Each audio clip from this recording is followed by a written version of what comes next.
나는 섬김을 받으려 함이 아니요 섬기러 왔다 하셨고, 그 섬기러 왔다 말씀하시는 예수님이 하나님의 아들이시다. 다 아시잖아요, 그렇죠? 설교를 다 아시는 거예요. 네, 설교 다 아시는 겁니다. 그런데 사람들이 이제 이런 의문을 갖습니다. 어떤 의문이냐면, 그 하나님이 그 하나님이라고 말하는 예수님이 어떻게 하나님이 될 수 있냐? 그래서 하나님은 한 분이시지 않냐? 그 한 분 하나님은 천지 만물을 창조하신 분이시지 않냐? 천지 만물을 창조하신 하나님이신데 그분이 한 분이신데 어떻게 예수님이 하나님이실 수 있냐? 근데 그 예수님의 존재를 막 고민을 하다가 이제 이렇게 보는 겁니다. 하나님보다는 아래에 있는, 그런데 천사보다는 좀 더 나은 그 중간에 어떤 존재, 그 존재가 예수님이다 라고 믿는 사람들이 있어요. 그 사람들이 누구냐면 여호와의 증인입니다. 그래서 예수님을 천사장 미가엘이다 뭐 이렇게 얘기하더라고요. 저 여기 밑에서 얘기했는데, 네, 예수님 천사장 미가엘이래요. 천사장 미가엘이 인간의 몸을 입고 와서 십자가에 못 박혀 죽는데 어떻게 내가 대속이 됐는지는 잘 모르겠지만, 네, 뭐 그래야 된다고 하더라고요. 그러니까 이 사람들은 이게 이해가 안 가는 겁니다. 하나님이 한 분이셔. 근데 성부, 성자, 성령이 계셔. 근데 그분이 그 세 분이 또 한 분이셔. 이제 이렇게 되니까 이해가 안 가고, 이해가 안 가니까 못 믿겠다 이렇게 되는 거고, 지금 요번에 어저께 또 보니까 박진영 씨가 그 교회를 개척했잖아요. 아세요? 지금 한 3,000명인가 모인다는데, 첫 열매들. 네, 근데 본인은 신학을 안 했잖아요.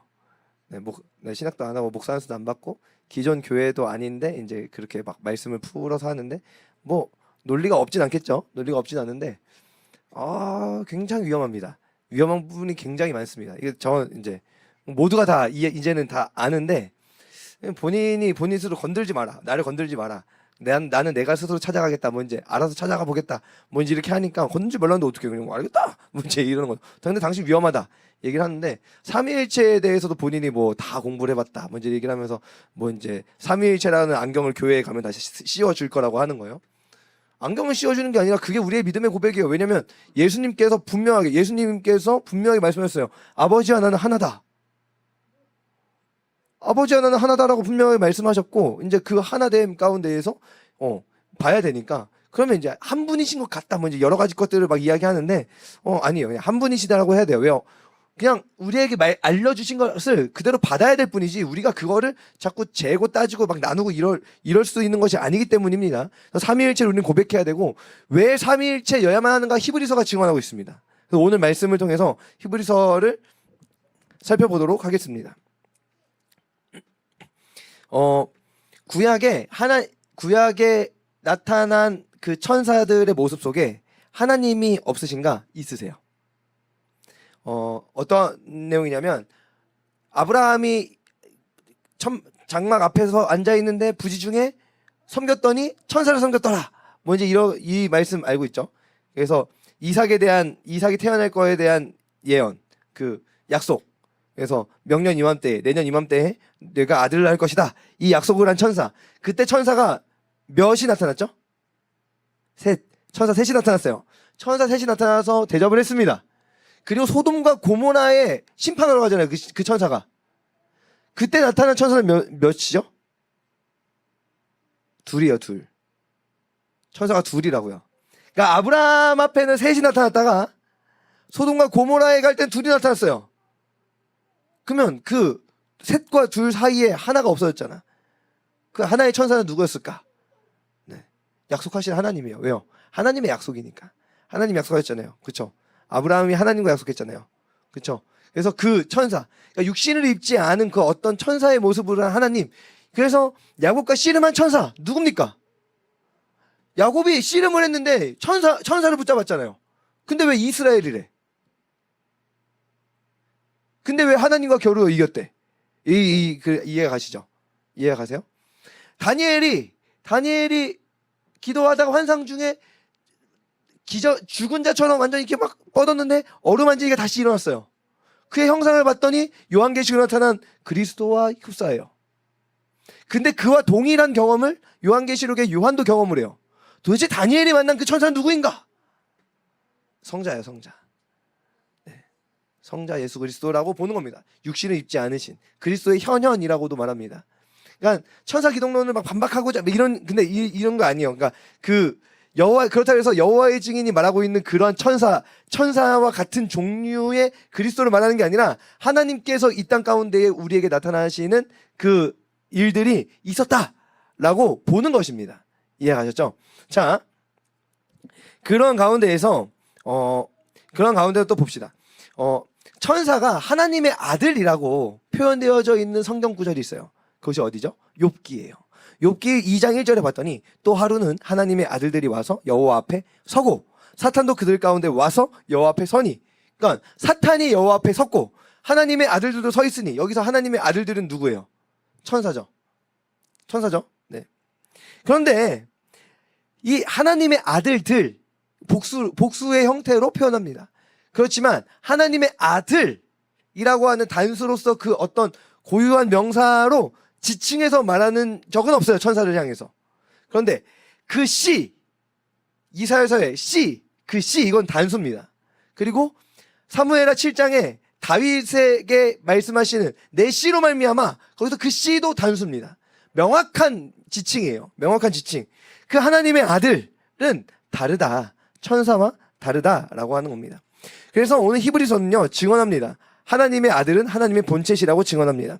히브리서 1장 3절 말씀 한번 같이 읽어보실까요? 시작.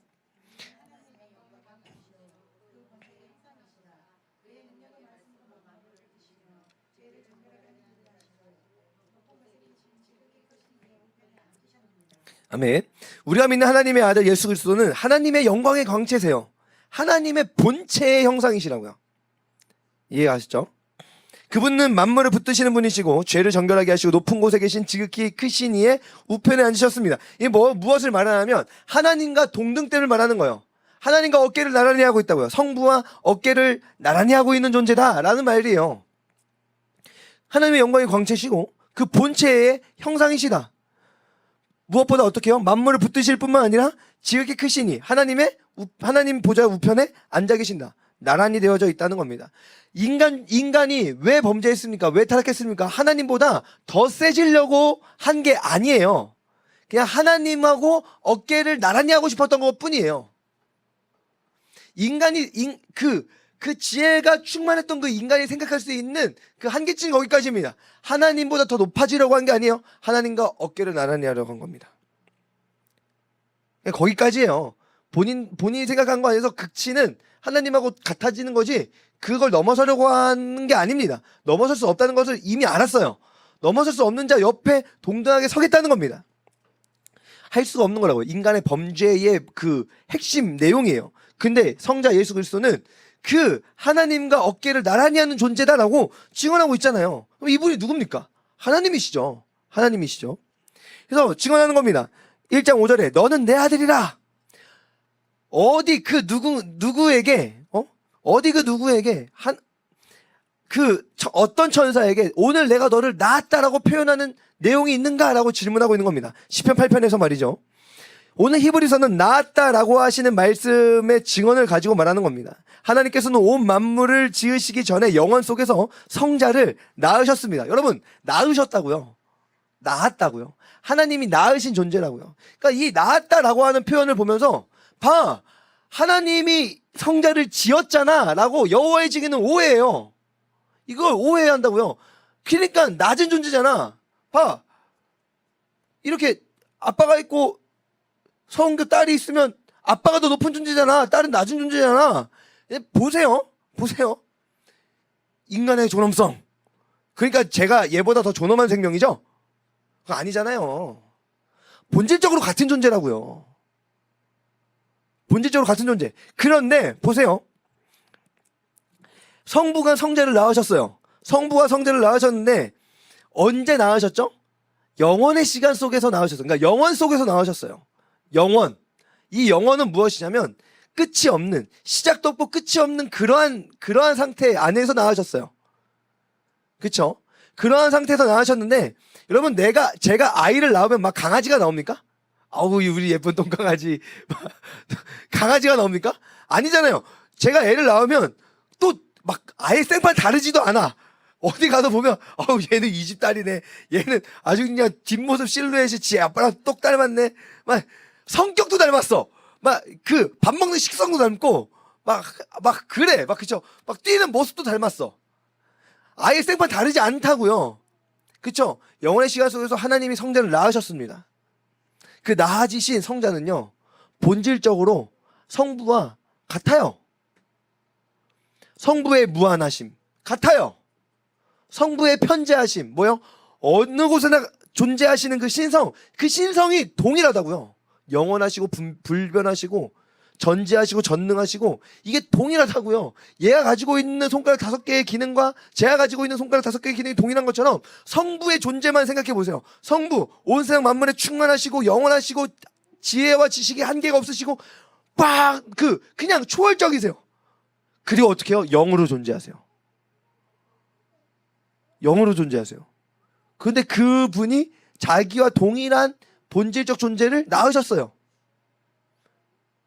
그러하니 한 분이세요. 그래서 한 분이세요. 근데 어떻게 존재적으로 하나가 될 수 있어? 그냥 그건 이제 육신을 입지 않은 영이신 하나님의 세계 안에서 가능한 거니까 우리는 이해 못해 라고 봐야 되는 거죠. 그러니까 결국엔 무엇이죠? 성자는 하나님이시다 는 겁니다. 6절에 봤더니 1장 6절 히브리서 1장 6절에 봤더니 모든 천사들은 그에게 경배할지어다. 또한 성자께서는요 만물을 새롭게 하시는 그날에 모든 천사들은 그에게 경배하는 것으로 온 만물의 통치자가 되심을 알 수 있습니다. 온 만물의 통치자예요. 그러니까 천사는 아니에요. 천사는 아니신 거예요.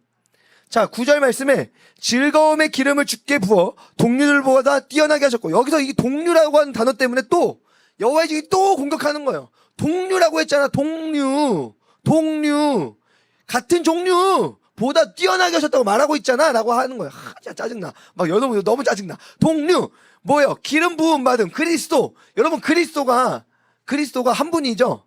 예수 그리스도 한 분이시죠. 그런데요 그리스도는 기름 부음 받은 자예요.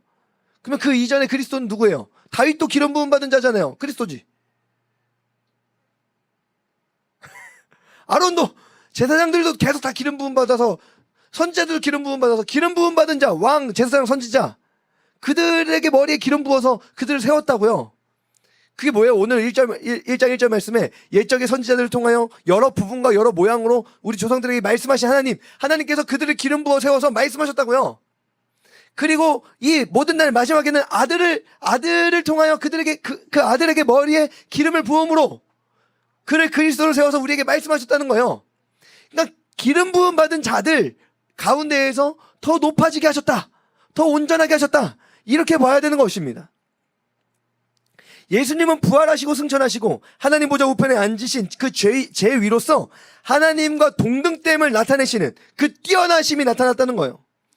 기름 부음 받은 인간들 중에 어디 하나님과 동등된 자가 있었습니까? 없었다는 것이죠. 이해가세요? 동류들, 예수님께서 기름 부음 받은 자로 이 땅 가운데 서셨다는 겁니다. 그런데 그 기름 부음 받은 수많은 부분들로 말하고 있는 그들과는 전혀 질적으로 다른, 본질적으로 다르신 분이시기 때문에 그분은 기름 부음 받은 자로서 하나님과 동등한 자리 가운데 서셨다라는 말씀이죠. 또 무엇입니까? 그런 가운데에서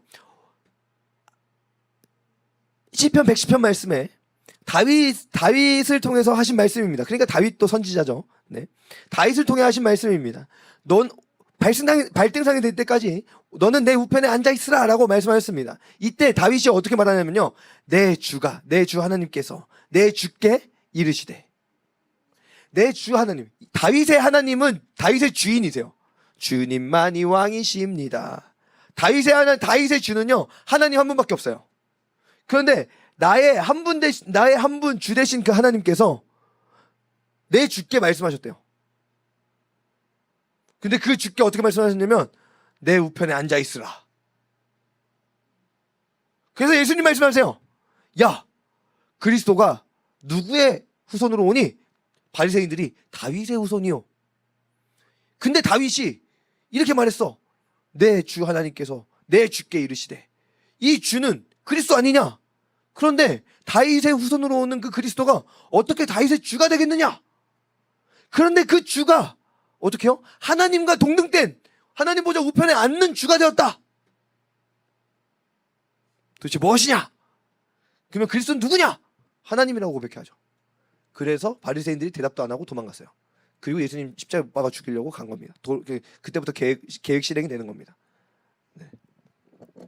이거 계속 이제 반박하는 겁니다. 이게. 네. 그래서 메시아는 다윗의 유일하신 주 하나님이시라는 결론에 도달하게 되는 것입니다. 예수님은 하나님의 아들이심으로 천사적 존재의 하나님의 아들이 아니라 하나님과 동일한 본질로서의 하나님의 아들이세요. 아멘이시죠? 그러므로 하나님이 나의 구원자이시다라고 하는 고백이 성립되는 것입니다. 그러므로 2장 1절 말씀, 히브리서 2장 1절 말씀 읽어보실까요? 시작. 그러므로 우리는 들은 것에 더욱 유념함으로 우리가 흘러 떠내려가지 않도록 함이 마땅하니라. 히브리서 기자는요, 예수 그리스도께서 하나님의 아들 되심과 그가 이루신 것에서 떠내려가지 말라고 권면합니다. 당시에요, 수많은 사람들이 이단에 빠지고 있었습니다. 예수님의 신성을 인정하지 않고 예수님의 인성만 인정하거나 아니면 예수님의 신성을 인정하되 예수님의 인성을 부인하는 이상한 일들이 벌어졌어요. 그러니까 신성을 부정한다는 것은 이거예요. 예수님이 그냥 좋은 선지자 중에 하나다. 하나님의 아들은 아니다. 혹은 하나님의 아들인데 인간으로 온 것은 아니다. 가현설이라고요. 가현설. 그러니까 육신의 몸을 우리와 동일한 육신을 입은 것은 아니다. 그래서 십자가에 못 박혀 죽지만 고통을 당하지 않았다. 고통을 못 느꼈다. 이렇게 말하는 겁니다. 왜요? 하나님이 어떻게 고통을 당할 수 있어? 하나님이 어떻게 고통이 있어? 하나님은 고통도 없고 아픔도 없고 슬픔도 없는 완전한 존재인데 완전한 존재가 어떻게 고통을 당해? 이 사고에 빠져버리니까 그리스도의 신성을 부정하는 겁니다. 아니, 인성을 부정하는 겁니다. 아니, 이 땅 가운데 와서 살아서 함께 먹고 마시는 존재였는데 그게 어떻게 시인이 될 수 있어? 위대한 사람인데 위대한 선지자이거나 아니면 하나님보다 조금 못한 그 어떠한 피조물이겠지? 이런 거예요. 이런 이단에 흘러 떠내려가지 말라고 권면하는 것입니다. 이것은요, 그 당시 유대인들의 일만이 아닙니다. 오늘 우리의 이 일상 가운데에도 수많은 사람들이 이 잘못된 교훈에 넘어지고 있습니다. 오늘 우리는 예수님께서 하나님의 아들이심을 믿으며 그 하나님의 아들이심을 믿는 그 믿음이 주는 진정한 유익과 은혜를 누리시기를 간절히 축복합니다. 이제 말씀이 시작하는 것 같지만 이제 말씀 거의 다 끝났습니다. 히브리서 1장 1절과 2절 말씀을 봤더니 옛적의 선지자들을 통해서 하나님께서 여러 부분과 여러 모양으로 말씀하셨다라고 말씀하고 있습니다. 그리고 이 모든 날 마지막 정말 최종적으로 이제 한 번에 그 모든 퍼즐을 쫙 모아서 이거야 라고 보여주시는 말씀이 누구십니까? 아들을 통해서 하시는 말씀입니다. 그러면 이 선지자들은 구약의 선지자들만 뜻하는가? 그렇지 않습니다. 누구도 선지자죠? 아브라함, 모세, 다윗, 다니엘, 여러. 그러니까 하나님의 일을 드러낸 수많은 사람들은 다 선지자다라고 할 수 있어요. 히스기야, 선지자죠. 네, 선지자라고 할 수 있어요. 그들을 통해서 하나님은 여러 부분과 여러 모양으로 다양한 측면을 말씀하셨습니다. 그러면 이 구약의 모든 하나님의 계시는 어떠한 것이죠? 부분적이었어요. 부분적이었지만 부족한 거, 그러니까 흠이 있는 것은 아니었습니다. 그러니까 그것들을 보여줄 때 증언하는 그 내용은 아주 섬세하고 중요한 것이었습니다. 네, 중요한 것이었어요. 그렇기에 하나님께서는 이제 이 모든 날 마지막에 최종적으로 부분이 아닌 전체를 다 볼 수 있는 완전한 것으로 말씀해 주셨습니다. 그것이 바로 아들로 말씀하시는 겁니다. 그 아들이 누구시죠? 하나님의 본체의 형상으로 말씀하시는 거예요. 하나님의 본체의 형상으로 말씀하시는 것입니다. 그 하나님의 본체 형상으로 말씀하시는 그 말씀은요, 너무나도 중요합니다. 왜냐하면 히브리서 2장 2절 4절 2장입니다. 2장 읽어봅니다. 시작.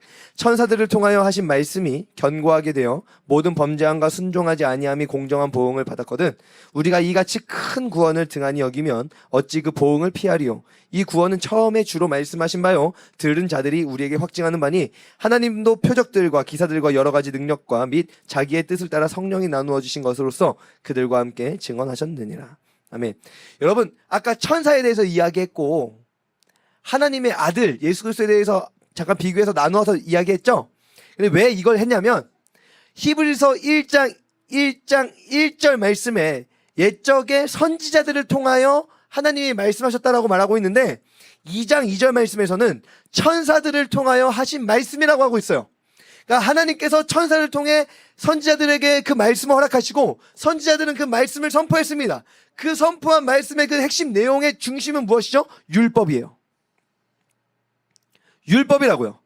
그 율법이 견고하게 되어서 구약에 있는 성도들 가운데 주어지고 그 율법을 통해서 순종함과 순종하지 아니함이 드러나므로 하나님께서 그들 가운데 공정한 심판을 행하셨다라고 말하고 있는 거예요. 그러니까 천사를 통해서 주어진 말씀도 그렇게 권위가 있었는데 하물며 아들을 통하여 주신 그 말씀은 얼마나 더 귀하겠느냐라고 말씀하고 있는 겁니다.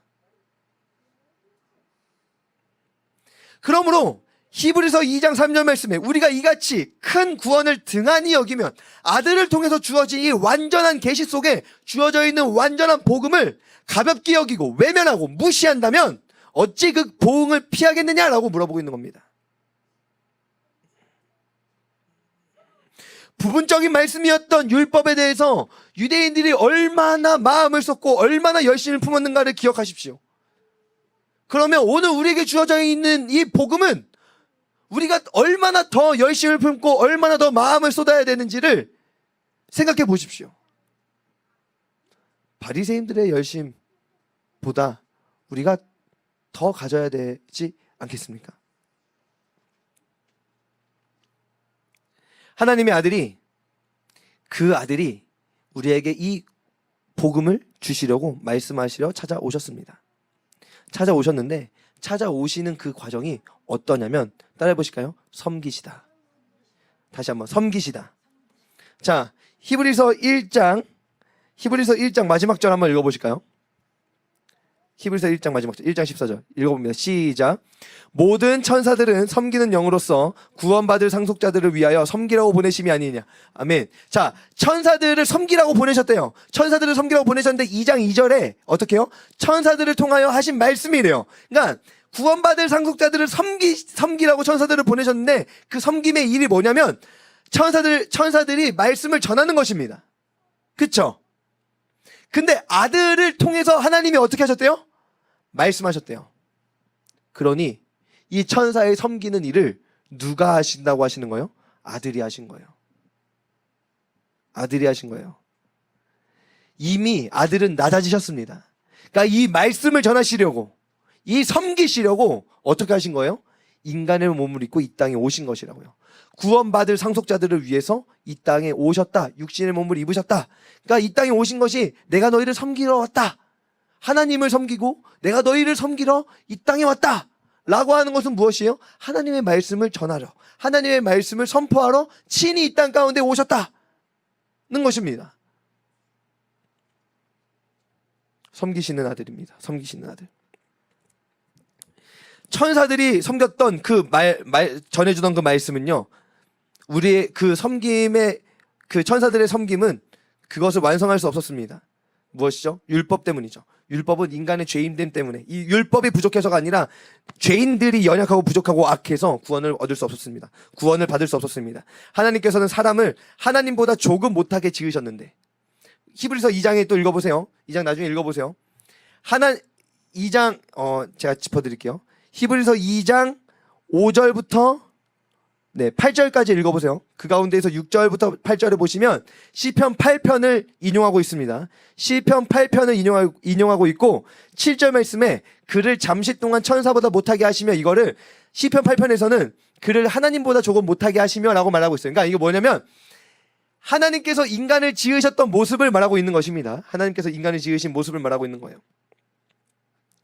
하나님께서 사람을 하나님보다 조금 못하게 지으시고 온 만물을 다스리게 하셨는데 이 죄인된 인간에서는 그러한 모습을 발견할 수 없다는 것이죠. 네, 없다는 것입니다. 그래서 오늘 이 우리에게 하나님께서는 섬기시려고 이 땅 가운데에 아들을 보내주셨다는 것을 우리는 기억해야 됩니다. 그렇다면 이제 마지막 말씀의 결론입니다. 그렇다면 하나님의 아들이 섬기러 이 땅에 오셨는데 그것이 우리에게 어떠한 유익이에요? 천사가 아니라 하나님의 아들이라서 주어지는 유익은 도대체 무엇입니까? 라는 것인데, 첫 번째, 하나님의 자녀가 되는 것입니다. 인간이 선악을 알게 하는 나무의 열매를 먹어서 하나님과 동등되려 했죠. 그건 실패. 그렇지만 하나님의 아들을 통해서 주어진 구원은 하나님의 자녀가 되는 그 회복의 놀라운 은혜를 얻게 하셨다는 것입니다. 히브리서 2장 11절 말씀인데요. 한번 읽어보실까요? 시작. 히브리서 2장 11절 말씀 읽어봅니다. 시작. 거룩하게 하시는 이와 거룩하게 함을 입은 자들이 다 한 근원에서 난지라. 그러므로 형제라 부르시기를 부끄러워하지 아니하시고. 이 구원으로 인해서 우리에게 주어진 은혜는 바로 하나님의 자녀가 되는 것입니다. 하나님의 독생자이신 예수 그리스도와 본질적으로 동일한 존재가 된다는 것은 아니에요. 본질적으로 동일한 존재가 된다는 것은 아닙니다. 그렇지만 그리스도께서 우리가 하나님의 자녀로 세워지는 것을 어떻게 하세요? 부끄러워하지 않으신다고 말씀하고 있어요. 그러니까 히브리서 2장 11절 말씀에 거룩하게 하시는 이와 거룩하게 함을 입은 자들이 다 한 근원에서 났다라고 말씀하고 있는 거죠. 거룩하게 하시는 이는 예수 그리스도, 거룩하게 함을 입은 자들은 우리입니다. 그리고 다 한 근원에서 났다라고 말씀하고 있는 것이죠. 그러므로 형제라 부르시기를 부끄러워하지 아니하셨다. 무엇이죠? 만유의 상속자이신 예수 그리스도가 우리를 형제라 부르시겠다라고 말씀하시는 겁니다. 만유의 상속자, 온 세상 만물의 상속자로 세워지신 예수 그리스도가 우리를 형제라 부르셨으니 오늘 우리에게 그 만물이 오늘 우리에게도 상속된다. 하나님의 자녀의 권세입니다. 우리는요, 죄인된 우리는요, 하나님보다 조금 못하게 지음받았던 우리는요, 죄를 범함으로 말미암아 천사가 나타나도 그 앞에 엎드릴 수밖에 없는 그러한 존재가 되었습니다. 그러한 존재가 되었는데 하나님께서 그 아들을 보내심으로 우리를 이렇게 세워주셨어요. 하나님께서 그 아들을 보내셨는데 그 아들이 어디까지 낮아지시는 겁니까? 천사보다 낮은 존재에게 육체의 형상을 몸을 입고 이 땅에 오신 거예요. 그러니까 자꾸 오해하는 겁니다. 인간으로 온 예수가 어떻게 하나님의 본질적 동일한 본질의 존재가 될 수 있어? 라고 오해하는 거예요. 왜요? 하나님과 인간 사이에 천사라고 하는 존재가 있으니까. 천사가 나타나면 인간은 엎드리니까. 그러니까 하나님보다 낮은 천사의 존재 아니야? 라고 자꾸 우기는 겁니다. 아니고 하나님이 우리를 섬기시려고, 천사가 우리를 섬기려고, 하나님께서 천사를 보내 우리를 섬기려고 보내셨던 그 걸음과 동일한 걸음을 행하셨기 때문에 우리가 오해하는 것이지 하나님이 우리 가운데 찾아오셨다는 것이죠. 두 번째, 어떻게 됩니까? 진정한 해방을 가져다 줍니다. 히브리서 2장 14절 말씀입니다. 14절 15절 읽어봅니다. 시작. 자녀들은 혈과 육에 속하였음에 그도 또한 같은 모양으로 혈과 육을 함께 지니심은 죽음을 통하여 죽음의 세력을 잡은 자 곧 마귀를 멸하시며 또 죽기를 무서워함으로 한평생 종노릇 하는 모든 자들을 놓아주려 하심이니. 이제 우리는 죽음에 대한 두려움에서 해방되었습니다. 우리를 형제라 부르시기를 부끄러워하지 않으신 예수님께서 죽으시고 부활하심으로 우리의 죄를 사하실 뿐만 아니라 우리를 부활의 자리 가운데에 세워주셨기 때문입니다. 길을 뚫어 놓으셨어요. 자기 자신이 그 길이 되어주셨습니다. 그 가운데에 서게 하신 겁니다. 세 번째 무엇입니까? 히브리서 2장 18절 말씀입니다. 읽어봅니다. 시작. 그가 시험을 받아 고난을 당하셨은즉 시험 받는 자들을 능히 도우실 수 있느니라. 여러분, 인생의 가장 힘든 순간이 어떤 순간이죠? 여러 가지 일들이 막 일어나겠지만 그 가운데에서 철저히 나 혼자 외롭게 버티고 있다고 느껴질 때가 인생에서 가장 힘든 순간입니다. 이것도 힘들고 저것도 힘들고 저것도 힘들고 저것도 힘든데 가장 힘든 건 그냥 나 혼자 버텨내고 있다라고 느껴질 때. 그런데 우리의 인생에 능히 도우시는 이가 계십니다. 그분은요, 천사가 아니에요. 천사 따위가 아니에요. 천사 정도가 아니라고요. 그분은 창조주이십니다. 창조주가 우리를 도우십니다. 그런데 그 창조주가 우리를 형제라 부르시기를 기뻐하시는 분이세요. 자신의 모든 것을 아까워하지 않고 기꺼이 내주시는 분이십니다. 그분이 슬픔과 고통이 가득한 인생이 어떠한 삶을 사는지를 이 땅에 친히 찾아오심으로 경험하셨습니다. 그리고 오늘 구원받을 상속자된 우리의 하루하루 창조주께서, 만물을 붙드시는 이께서 함께 하시고 도우십니다. 그러므로 하나님께서 우리에게 최종적인 계시로 말씀하시는 이는 천사여서는 안 됩니다. 창조주여야만 합니다. 그 하나님이 오늘 나의 삶을 아시고 도우십니다. 내 영혼을 붙드시고 만유의 상속자의 자리에 함께 앉히십니다. 인간 스스로 얻으려 했다면 그것은 범죄였고 타락이었고 형벌이 예비된 행위였으나 그리스도께서 행하신 그 십자가의 그 놀라운 은혜는 우리로 하여금 만유의 상속자의 자리에 앉게 하는 은혜를 얻게 하였습니다. 이 은혜 안에서 우리가 하나님을 찬양하는 것입니다. 이 은혜 안에서 우리가 주를 믿는 믿음의 삶을 살아가는 것입니다. 이 은혜가 우리의 매일의 삶에, 매 순간의 삶에 가득하고 기억되어지기를 주님의 이름으로 축복합니다. 기도하겠습니다.